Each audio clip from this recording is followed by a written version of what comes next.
Добре дошли отново. Предаваме на живо от студиото на ТВ7 и тук вече са доктор Иван Николов, биохимик. Караджов, извинявайте, биохимик. Нали така? Правилно представям. Да речем. И Иван Николов, журналист. Темата, разбира се, е известна от край време за и против декриминализацията, легализацията на леката дрога. Отново излезе този въпрос наскоро, затова го поставяме сега в сблъсъка ни. Да дадем думата първо на дамата, ако искате. Разбира се. Госпожа Николова, каква е вашата позиция? Моята позиция е, че няма лека, няма тежка дрога, има дрога. В Америка казват, че има лека и тежка, даже легализира. Това е проблем на Америка. И че в дрогата има първа стъпка, но много рядко има последна и окончателна. Затова аз съм за пълна криминализация на дрогата. И аз стои простичко казах. Абсолютно. Никакви разграничения? Никакви разграничения. Господин Караджов? Моята позицията, която е господстваща сред специалистите в Европейския съюз, в Щатите, в Канада, в Австралия. Каква и така нататък. Тя е, че всичко това, което тук беше казано, не е вярно. Няма научни изследвания, които да потвърждават, примерно, че марихуаната е стъпка към употреба на тежки дроги. Очевидно е, че всички дроги имат много различна вредност. Общоприето е, че в науката, че марихуаната е значително по-безопасна от Госпожа Николова, изказахте се ненаучно. Аз се изказвам така, както се изказва, например, една организация Майки срещу дрога, на която лично аз симпатизирам, без да имам такъв проблем.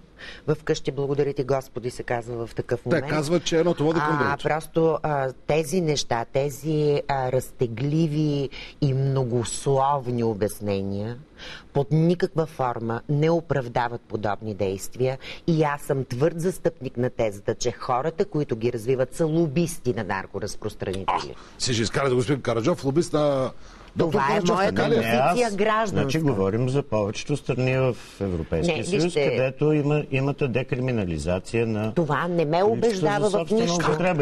Това че всички те са лобисти. Разбира се.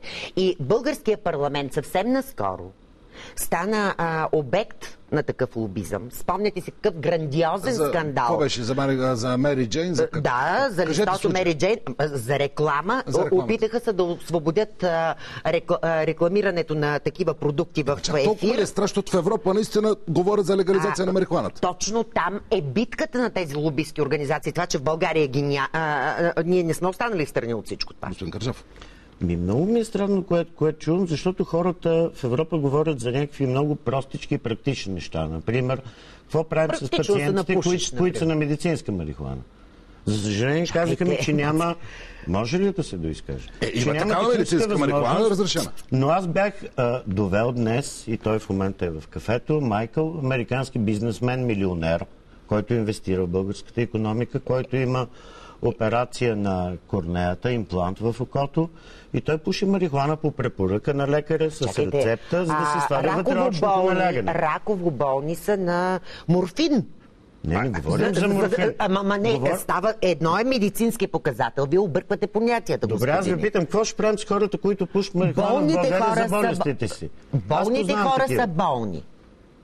Добре, какво правим с тях? Вкарваме ги в затвора ли по сегашния закон? Защо трябва да ги... Това е медицински показател. Не, това е медицински показател. Разберете, закона в България не разрешава това.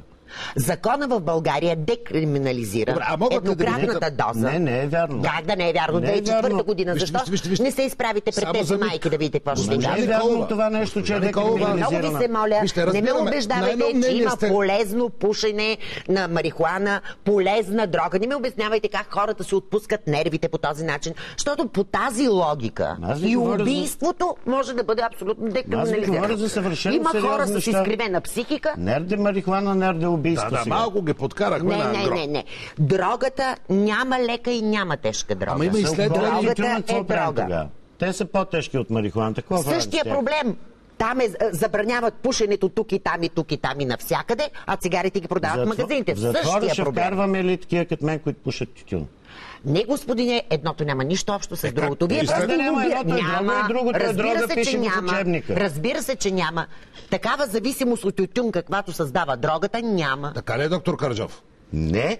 Тютюна създава най-силна зависимост от всички други. Това го пише Аз познавам хиляди хора, които... не са да вярвам на доктор. Но вие прочела ли сте един учебник Вижте, по наркология? Сега, прочела съм. Ето, това. Това е. Аз чета. Добре, нека да чета. Буквите съм ги научила нямаме много някъде. време. Кажете какво пише в тия листи, бе. Това е на техния сайт Промена, Така, не знам защо се прочетете нарича. Сигурно сте от чуплака някъде. И това нещо е един просто наръчник по лобизъм. Наръчник по лобизъм. Защо смятате така? Защото аргументите, които се изтъкват тук в защита на легализацията на какви са те? Прочетете някой аргумент. За съжаление, оставих си очилата там. Кажете Ето, аз съм един. си ги подчертала. Значи, понеже така е в Англия, погледнете след като те прокарват, вие сигурно сте прокарали тази промяна в закона, 2004 година. Българския? Да. Не, това беше точка 17. Кажете, защо сте против наказателно право от изискванията на Брюксел за приемането ни в Европейския съюз. Но кажете, каква е драмата с това, след като в Калифорния, след като в Холандия, след като в други страни в Европа. Вижте, сега като говорим за Калифорния и Холандия... Чехия, до нас. Чехия, и за Чехия можем да си говорим за чаши.